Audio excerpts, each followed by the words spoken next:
Any refrigeration professional must understand the most common unit used in refrigeration, the ton of refrigeration. To properly explain what a ton is in a refrigeration context, we need to go back in time. When the refrigeration vapor compression cycle was first invented, the most common application of a refrigeration system was to make blocks of ice. Once frozen, the ice could be transported in insulated refrigerated rail cars to provide cooling at a different location. A ton is a unit of mass that is equivalent to 2,000 pounds. It became a common convention to rate a refrigeration system by its ability to freeze 1-ton blocks of ice. We know that the latent heat of fusion of water is 144 BTUs per pound. That means that 144 BTUs must be removed from 1 pound of 32 degree Fahrenheit water to make 32 degree Fahrenheit ice. Since we are examining 1-ton blocks of ice, that means that 288,000 BTUs must be removed from 1 ton of water to make a 1-ton block of ice.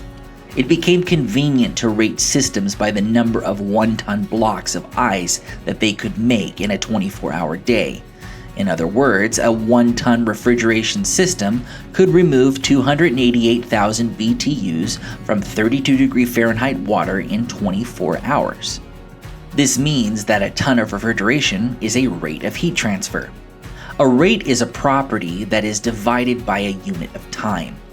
1 ton of refrigeration is equal to 288,000 BTUs per day, 12,000 BTUs per hour, and 200 BTUs per minute.